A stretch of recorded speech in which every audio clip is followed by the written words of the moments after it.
Because when I play a game as my own gender, I want to feel emasculated and patronized. I need the woman to put me in my place, beat me up, talk to me like I'm an idiot, roll her eyes when I talk. I need to be punished for being myself, obviously.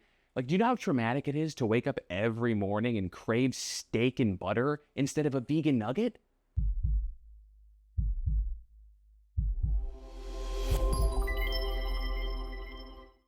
Leftists are winning the fight.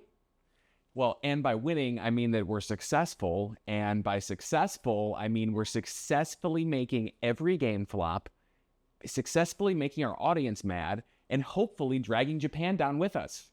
But at least we're super gay. Okay, I still have faith that we can win this war, even though we're losing pretty much on all fronts. We're losing all our money. Our enemies are leveling up and gathering strength. And I believe that one day, though, we'll change the world with no money and no support. In this video, I'm going to give you some recent updates about how leftism is making some pretty big waves in gaming and geopolitics. Some would even call it progress, because nothing is progress other than forcing more and more people to think just like us. Just yell right in their ears until something clicks. We may cause every game to fail in the West, and, in turn, get embarrassed consistently by Japan, but with the help of the United Nations, we can drag their culture into the same hell that we drug ours. And people will have no choice but to bend the knee. A brand new but solid strat is to blame their culture for causing violence against women. And although we don't really know what a woman is here in the West, we do know that studies show the United States is literally twice as bad as Japan involving, relational violence against women. But that won't stop us from pointing the finger at them and blaming their culture for a problem that we suffer more from. So we just have to tap into that strong shame center that they have and use it to change them from the inside out. It'll be the psyop of the century. How else can we stop their entertainment industry from smashing ours into oblivion and embarrassing us on all fronts? We need to make them woke, or we can use our wokeism to smother their creativity in an onslaught of imaginary problems. We must replace genuine art with inclusivity, because we may not have talent, but we do know how to scream so loudly and obnoxiously that our enemies concede out of panic. God, we're so clever. Oh, and involving our war front on gamers, I don't know if you heard about a recent game called Unknown 9. Okay, it's supported by our holy overlord, Sweet Baby Inc. The developers thought that it would be a really good idea to make a cinematic universe around the game. Get this, Unknown 9 cinematic universe is filled with timid soy boys and tough women. They want to confuse the audience as much as possible and make them feel like they're living in the upside down. Like, as a larger male, I love this, because when I play a game as my own gender, I want to feel emasculated and patronized. I need the woman to put me in my place, beat me up, talk to me like I'm an idiot, roll her eyes when I talk. I need to be punished for being myself, obviously. Like, do you know how traumatic it is to wake up every morning and crave steak and butter instead of a vegan nugget? You could guess what it does to my mental health. Ding, ding, I'm depressed. And it gives me anxiety, and ADHD, and PTSD, and Down syndrome. And when I fantasize, I want to dive into a kinky little cuckland where my masculinity is seen as a fragile little twig and my whiteness is evil or gay. Gosh, I wish I was gay. I'd feel so much better about myself. I would brag so hard, and I would shove it in your face so bad. But all isn't lost, because at least I'm still a victim. And I'm mentally retarded, so you cannot group me with other white men. Haruna, which might sound like a name I made up, but is actually the main character of Unknown 9. And she's bigger and has a stronger jaw than all of her male counterparts in the Soy Squad. They're making a soy-based Justice League. How cool is that? I know that sounds super awesome and totally not cringe at all, but apparently there are 6 people playing the game Unknown 9 right now. I can't understand why.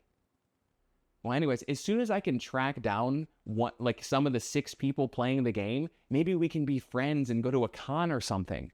So if you are like one of those 6 people playing the game and you're watching right now, I don't know, shoot me a comment and we can bring Unknown 9 back. Maybe it should be called Unknown 6 because there's only 6 unknown players playing the game.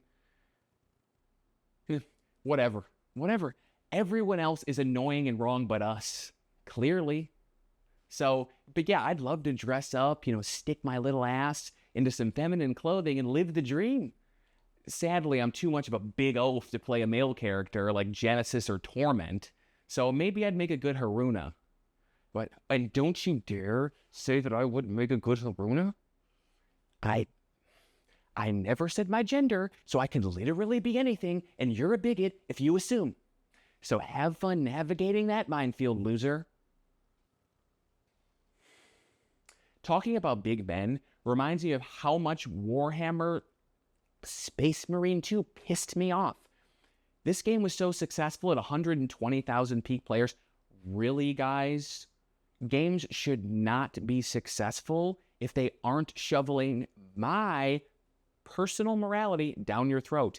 Gameplay is overrated anyways. You shouldn't care about how much fun you're having when you're playing a game if it's clearly problematic. I play games to escape from my muscles, not to bask in my toxic masculinity. I want to escape into a fantasy fairyland. When I look in the mirror, I don't want to see a Giga Chad. I want to see a delicate little creature, like a squirrel or a cute little rodent with a button nose. What have strong men ever done for the world? Oh, build cities, lead nations, win wars. Boo! Who cares? Not me. It's not cool to swing big chainsaws and defend the innocent from evil. Real men bake gluten-free cupcakes, cry watching Twilight, and twirl little sticks and crap at parades. That is peak male masculinity. But nice try, fascists. One day, me and my 6 soon-to-be friends playing Unknown 9 will convert the other 120,000 toxic men playing Space Marine 2 to see things our way. You just wait. Oh, and another game that annoys me is Stellar Blade. Stellar Blade may have sold over 1 million copies, but it clearly did something wrong. Eve shouldn't look the way she does. You know us modern men. We hate boobs. Seeing them bounce around, it pisses me off so bad. That's not where your fat is supposed to be.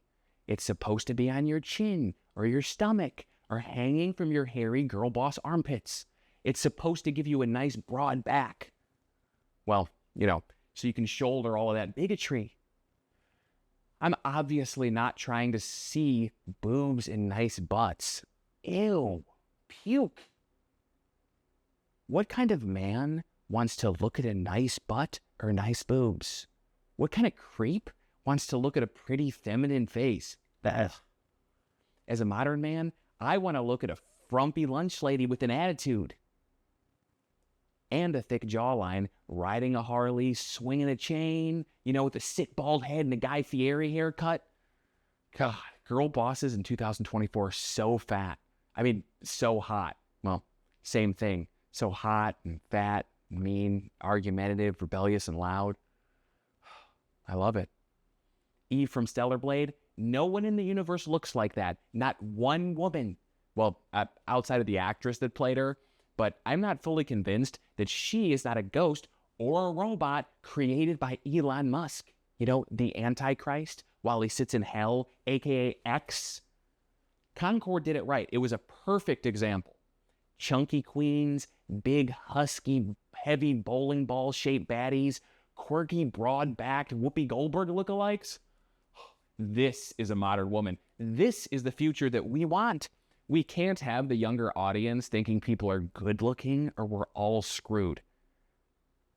I do not need my medication upped again.